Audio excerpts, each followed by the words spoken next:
Okay. Good evening. And I am Jing. I am a faculty member at the School of Philosophy at Fudan University, and I am also taking care of the graduate studies here at School of Philosophy. And today I will give a brief introduction of the School of Philosophy, and then followed by our faculty member, Professor Bai Tongdong, will introduce our English program, master programs. And then following that, we will have a Q&A session. Okay. So I will first give some introductory of the history of our department. The philosophy department, the school was first established as Department of Philosophy in 1956, and then our first international student was enrolled in 1959, and our first PhD student was enrolled in since 1982. Our religious studies bachelor degree was launched since 1999. And then we are expanding our Department of Philosophy to the School of Philosophy. That was in 2006. And our English taught master program in Chinese philosophy was established in 2011. So here is some quantitative index of the honors and ranking stuff. So basically, we are ranked pretty high in QS ranking in 2012. That's equivalent to number one in Asia. And there are a few others ranking that was done by the Ministry of Education of Chinese government. And in 2020, we have a enhanced project that will enable us to admit more humanities students to our philosophy program. That's called Changji Project. So our expanded School of Philosophy was constituted of four departments. The first is Department of Philosophy, and the second Department of Religious Studies. As I said, it was established in 1999. And the third is Department of Philosophy of Science and Logic.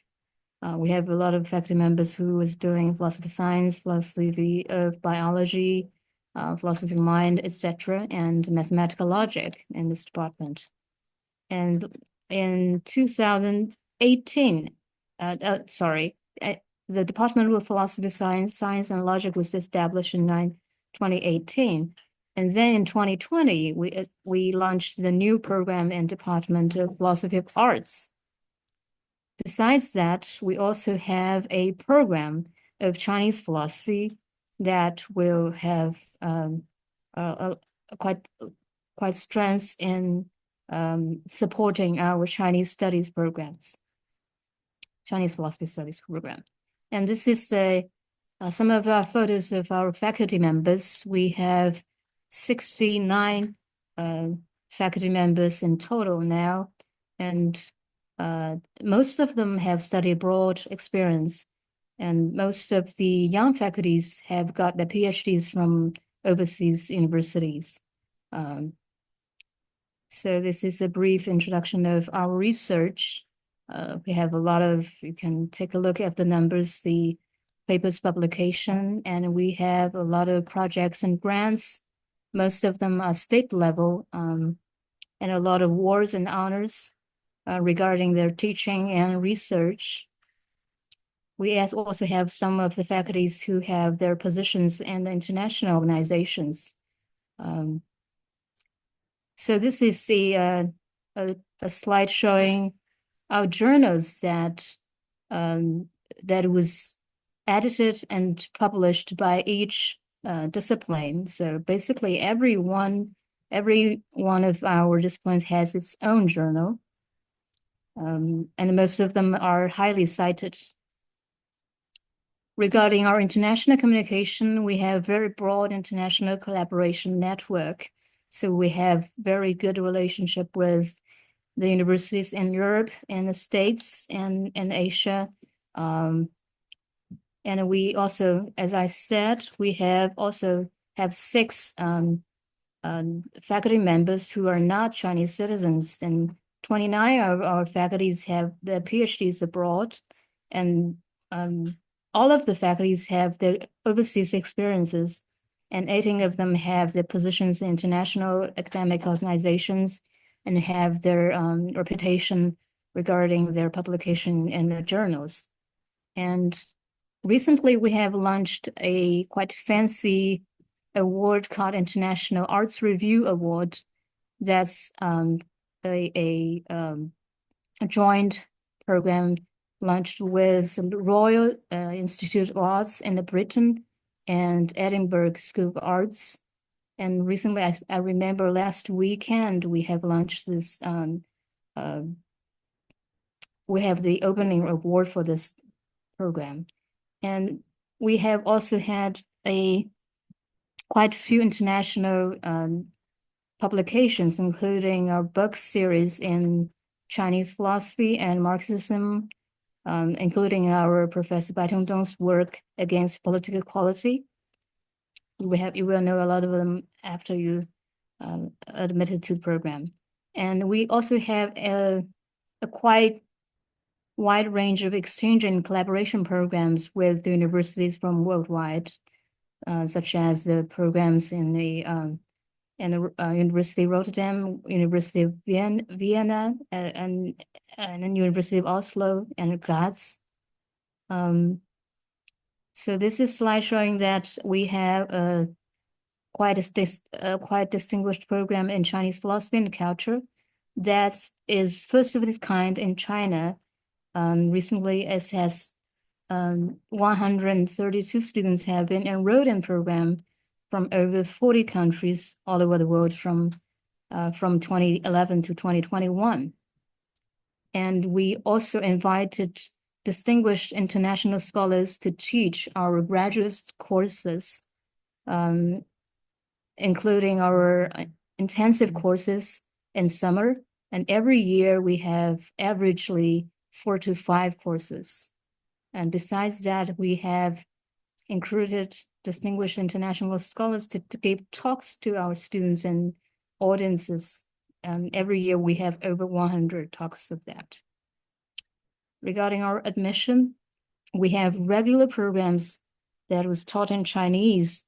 The master program, it's an MA program, that's 3 years program. And the PhD program, that's a 4 years program. For international students, we also have these English taught master programs. The first program is Chinese philosophy and culture, and the second is Chinese religious studies. They are both 2 years program. Here is a slide showing our international students having fun at Fudan while they're studying Chinese philosophy and culture. And here's also some of the pictures showing their interesting campus life here, including some entertainment and sports and competition and other activities. So that's what I have to present today for the introduction to school philosophy. And following, we will have Professor Bai Tongdong, who is in charge of our master programs in Chinese philosophy, to introduce more about the program. Thank you.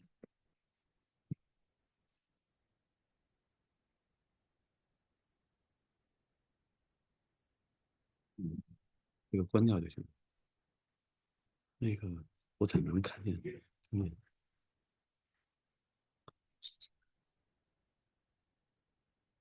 不是，我就看那个，我能看见我自己，因为我都不知道自己在哪。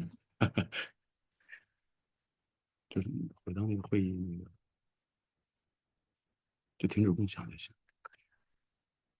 OK， 好，行，我知道。Hello everyone. My name is Bai Tongdong in Chinese order, or Tongdong Bai in the in English order.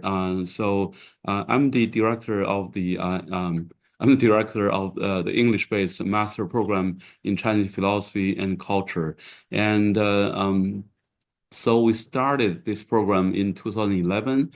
So it's more than 30 years now we've been running this program.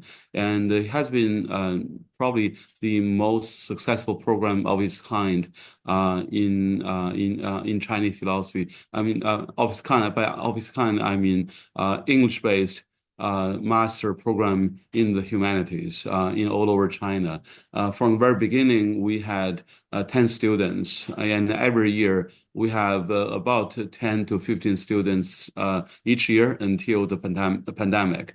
And so before the pandemic, it's a 2-year program. We have 20 to 25 students in the program. And I think that made it the largest community of English-speaking students who are interested in Chinese philosophy in the world. There's some universities that try to have similar programs, but they don't have as many students and as many qualified students as our program. And because of really the very good student body, we are able to continue to offer very specialized courses. So there are 5 required courses. The first one is Preaching Confucianism and Legalism. I'm teaching that course myself because my own interest is more in political philosophy. I use a lot of traditional Chinese materials, especially Confucianism and legalism. And then the second required course is Preaching Taoism and Moism. It's taught by a professor whose interest in Taoism. Her name is Cai Qinghua in Chinese order, and she got her PhD from the Hong Kong University of Science and Technology. And then we have Introduction to Buddhism class, Introduction to Chinese Buddhism class, and has been taught by various professors in the past. Some of them have retired, and now it's taught by Dr. Tang Mingjun, who is expert on Chinese Buddhism. And then usually these 3 courses are offered in the fall semester as required courses. And in the spring semester, we have 2 required courses, Neo-Confucianism and then Confucian Classical Studies. And Neo-Confucianism is taught by Professor Hu Xiangnong. He got his PhD from Chinese University of Hong Kong. He got his bachelor and master degree from University of Toronto, and then PhD from Chinese University of Hong Kong. And actually, it's not official yet, but I think I can say I can make it public now. Professor Huang Yong, a very famous scholar of Neo-Confucianism and also the editor-in-chief of the journal Dao, a journal of comparative philosophy. He's going to retire from the Chinese University of Hong Kong, and he will join us. And in the coming fall, if he does, or I should say, when he does, he will probably take over this class, Neo-Confucianism class. And then finally, our last, record course is taught by Professor Li Tiangang, expert on Confucian classical studies.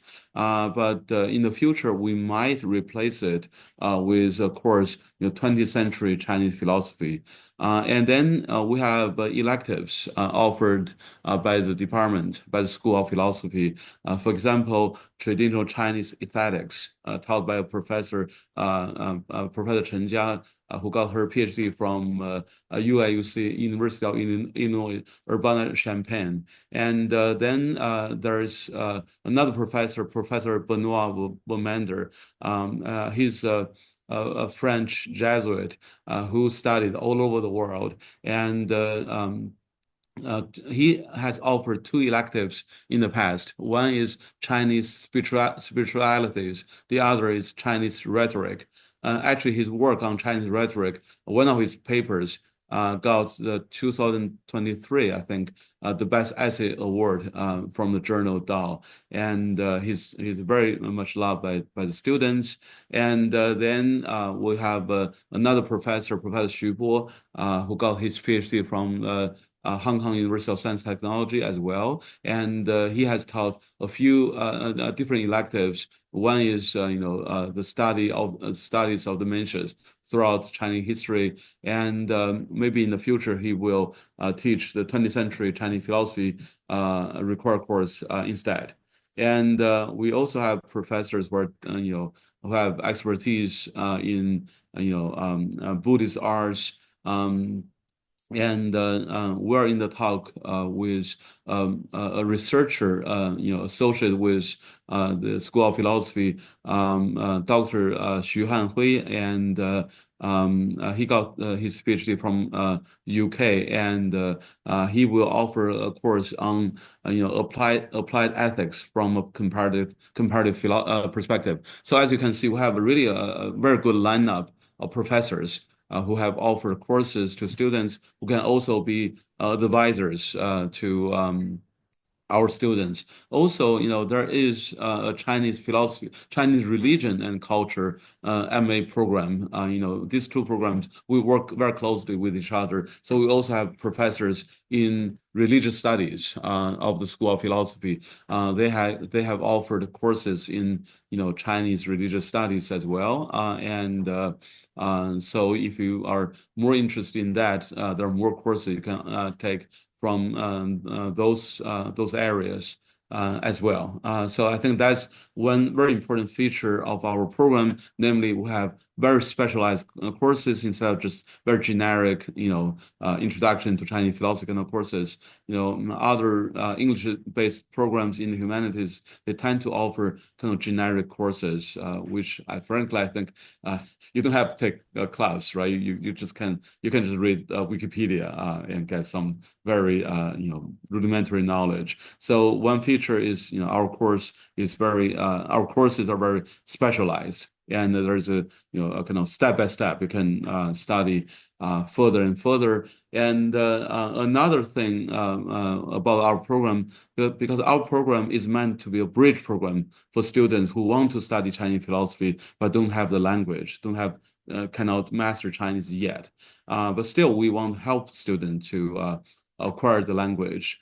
So all students are required to take two Chinese language courses. And if your Chinese language is already good, you can also take courses in Chinese philosophy in Chinese as replacement. So there's kind of you can ease it in, right, in the language requirement. And also to study Chinese philosophy, obviously you need to understand classical Chinese. So even if you come to China, if you take Chinese language courses, they're mostly about contemporary Chinese. And we have paid some Chinese graduate students to tutor classical Chinese for foreign students. So basically, the way we do it is to ask two foreign students in the program to pair up. So it's up to them, but we want them to have similar Chinese language levels, and then our Chinese graduate students will teach them both classical Chinese textbooks and also read some classical Chinese texts together. So that's another thing we've been doing. And for the program, there will be a requirement of thesis. As you have heard already, we have really a very good lineup of professors who can easily direct students' thesis. I think that's what I've been doing. And so just to give you some numbers, so far 13 years we have more than 130 students. That's why I said 10 on average 10 to 15 students each year. I mean the pandemic took a very big toll on our enrollment, but we're coming back up. And also the students are from I think almost 40 countries. So very diverse. Iceland to the north, Barbados along the equators, and students from the other side of the earth, right? And the majority are, however, from European and British universities because it's English-based program. But we do have students from Vietnam, India, and other countries as well. So it's a very diverse student group, and yeah, I think that's what I plan to say. So feel free if you have any questions about program, feel free to ask me. Thank you. Now let's move to the Q&A section. If you have any question, please raise up your hand.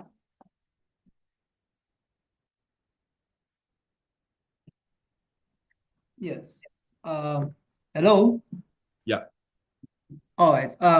Thank you very much for this wonderful session. I really appreciate this one. I am Alusain Conte from Sierra Leone. Okay. Yes, before coming to China, I already got an MBA, Masters of Business Administration in Finance. I am currently studying in Beijing Normal University in Beijing here, China. Currently awaiting graduation on the 1st of July or June, sorry. Um, I have made a publication also. So I want to apply for a PhD program in the public policy school or department. My question, I have three questions to ask. The first one is, do I need a supervisor or is it mandatory to have a supervisor before I can place my application? That's one. Secondly, do I need to get HSK? One, because currently I'm doing basic Chinese for the year. So, but I don't have HSK. Do I have to have HSK before I can apply? And then the third one, which is the final question, can I apply again with my pre-graduation certificate from Beijing Normal University? So for your questions, if you have questions related to other departments, you may consult with the departments or schools directly. This is the information section for School of Philosophy. And for HSK related question, if you apply for the master's and PhD, HSK required. If you are interested in liberal arts direction, the HSK level is no lower than HSK 5, 240. Or if you are interested into the science or medicine direction, the HSK level is level 5, 210. And we're not giving pre-admission letter this year so far. So if you have any other questions related to other departments, you may consult with the department directly. Let's move to another question. Thank you. Please unmute yourself. Hello. Hello, Professor. I am interested in applying for the School of Philosophy this year. I wonder what's the selection process be? It's not very specific on the website. So like, will I be tested about like specific knowledge about Chinese philosophy to get into the program? Thank you. Right. So basically, we there's a web page where you can see what the materials are required for applying for the program, and so basically we just see how prepared you are, for 2 year studies of Chinese philosophy. But just maybe just to give you something more concrete, our students come from really diverse background, and of course, if you have done East Asian studies, a little bit of Chinese philosophy, that'll be good. But we have students from philosophy majors, and I think to do Chinese philosophy, you cannot now do kind of comparative philosophy. So to have a philosophy background is very important. It's a very good asset, for studying Chinese philosophy, and so it really, I guess, depends on how your willingness to study and how well you prepare. I mean, just like applying for any program, we want you to explain why you want to do it in your personal statement. So do not give us something very general. Rather, just tell us your personal story. Why you want to do it. What's your future plan, right? And then also share with us a sample paper. And the paper doesn't have to be in Chinese philosophy. It could be in philosophy, East Asian studies, or even history. And to just show us your research abilities. And actually, we had, I mean, just come, out of the top of my head, there was one student who did only business studies, first, undergraduate business studies, and then an MBA degree. And but when she came here, she was just terrific, so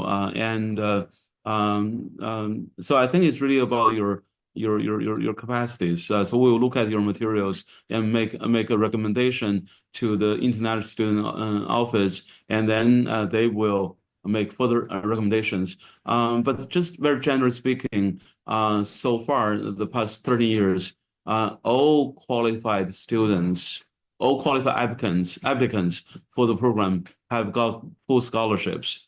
Full scholarship means, no tuition, free dorm, and a little bit living expenses. And in addition to the Chinese and Shanghai government scholarships, we have also secured scholarships from one important outside source.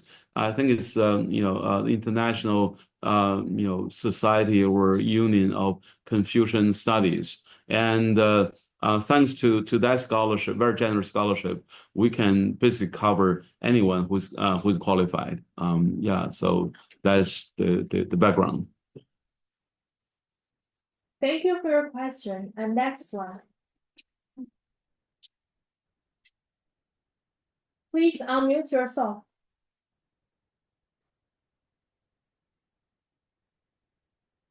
Hello, good evening from Sorry, your voice is breaking out. We cannot hear you well. Wait.